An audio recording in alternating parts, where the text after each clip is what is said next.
가계부채에 짓눌려 쓸 돈도 없고 경기 침체 때문에 상여금은커녕 임금 체불에 허덕이고 있는 게 지금의 서민들의 모습입니다. 그러다 보니까 역대급 화병에 이 명절 앞두고 계속해서 이제 울분이 커져가고 있다라고 하는데, 결국은 이러한 상황들이 어제 오늘 얘기는 아니겠지만은 지금의 정부가 욕을 먹는 건 당연하다라고 생각합니다. 가계부채 급등 누구 잘못입니까? 또 이전 정부 잘못입니까? 문재인 때 잘못이다라고 계속 얘기할 겁니까? 문재인 대통령에서 내려온 지 벌써 2년이 넘었습니다. 문재인 때 잘했다라는 게 아니라 문재인 때도 잘못한 거 많죠. 청년들 대상으로 전세자금 대출 왕창 해준 거 되게 잘못된 행동들이라고 생각합니다. 부동산 교란 세력들에게 굴복당해가지고 부동산 교란 행위들이 활기를 쳤던 것도 잘 알고 있습니다. 근데 그건 그 때문에 정권이 바뀌었죠. 근데 이제 그걸 좀 바로잡으라고 했더니 윤석열 정부 들어서서 둔촌 주공 살리기 등등 부동산 관련해서 유동성을 계속 제공해 주다 보니 지금 와서는 이 엄청난 이제 괴물들로 바뀌어 버린 것 같습니다. 실제로 이제 금융권들의 대출 증가가 아니라 저기 뭡니까? 정책 자금을 과다하게 이제 쏟아부어서 이제 대출 시장이 이제 엉망이 돼버렸고, 그게 가계부채 폭증으로 이어진 겁니다. 그리고 지금 그들은 또 여전히 이제 대출을 받은 사람들, 그들에게 또 이제 책임을 전가하려 합니다. 감당 못할 빚을 진 그들 때문에 가계부채가 늘어났다, 이런 식으로 분위기를 몰고 가고 있는 것 같습니다. 근데 잘 생각해 볼 필요가 있습니다. 그들이 과연 이러한 사태들을 몰랐을까? 아마 알았을 겁니다. 이왕 망가진 거 이제 금융업계와 건설업계와 자신들 스폰해주는 그들을, 기득권들을 위해서 아마 정책을 계속 펼쳤을 겁니다. 말로는 서민들을 위하고 국민들을 위하고 국가 경제를 챙긴다라고 얘기하지만 그들은 그런 것을 챙길 그런 양심이나 사명감 같은 게 전혀 없는 인간들입니다. 지금 이제 보십시오.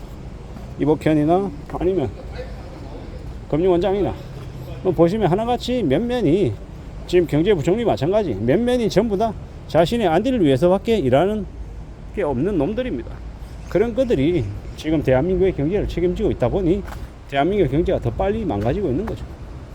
이러한 상황들이 쉽게 해결되지는 않을 거다라는 것, 그리고 무리하게 빚을 진 그들이 상당수가 아마 몰락하고 망가지면서 그들이 삶이 이제 엉망이 되면서 그들의 재산을 이제 마구 뺏고 그들을 몰락시키고 망가뜨리고 나야, 그러고 나야 아마 다시 새로이 이제 경제가 살아나지 않겠나라는 겁니다.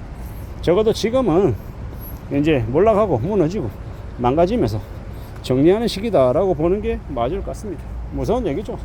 끔찍한 얘기입니다. 앞으로 이제 그들이 이제 재물이 되고 이제 그들의 삶이 재앙이 되면 그제서야 이제 우리의 삶이 조금 나아지겠죠.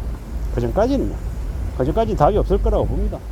이 막막한 시대, 이 무서운 시대를 어떻게 살아야 되려나 라는 고민을 하게 되는 거죠.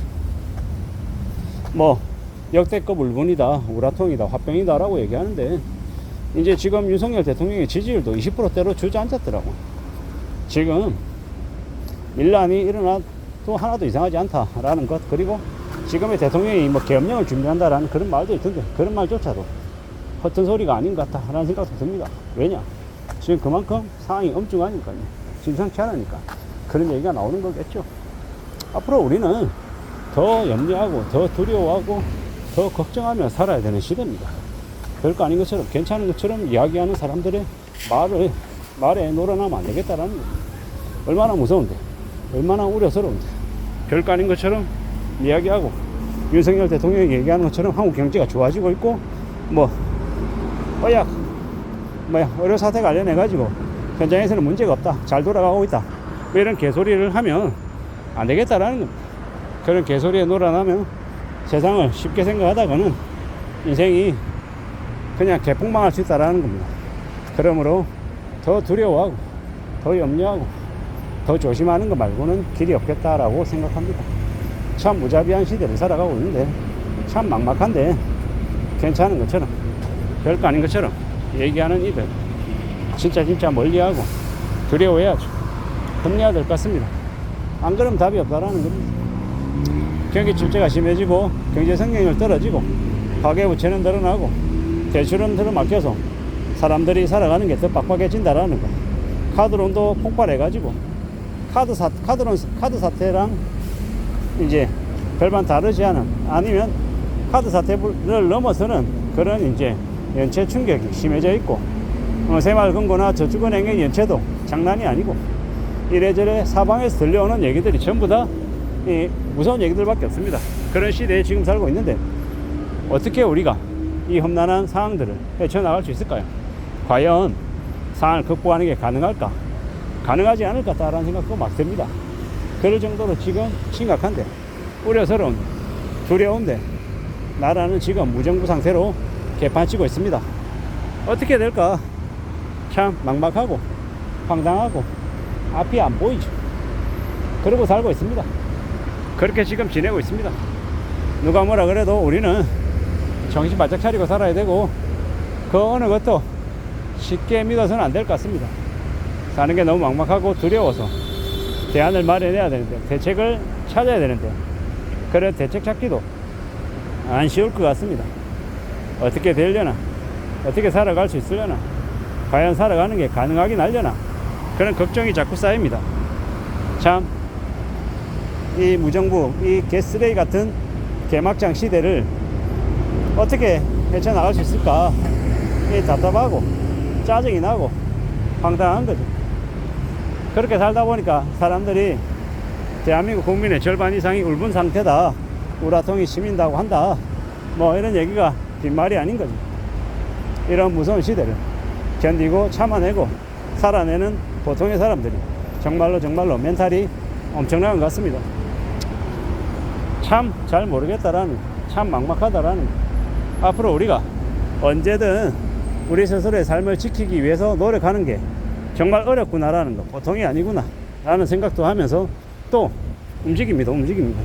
정말로 조심하고 정신 바짝 차리며 살아가야 될 것 같습니다.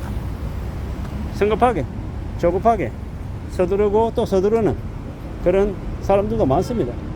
서두르고 조급하게 움직이다가 삶이 순식간에 망가지는 이들이 많아질 것 같습니다. 지금은 매우 우려스럽고 매우 염려스러운 상황이기 때문에 함부로 뭔가를 믿어서도 안 될 것 같고 안심해서도 안 될 것 같습니다. 항상 나중을 대비하는 모습들이 필요한 것 같습니다. 나중에 어떻게 될지 몰라서 소비를 줄인다라는 게, 그게 절대 나쁜 모습이 아니다라는 거. 너무 위축이 되고 있는 건 사실이지만 각 개개인들이 자신의 삶을 지켜내기 위한 궁여지책 같다라는 생각을 해봅니다. 이상입니다.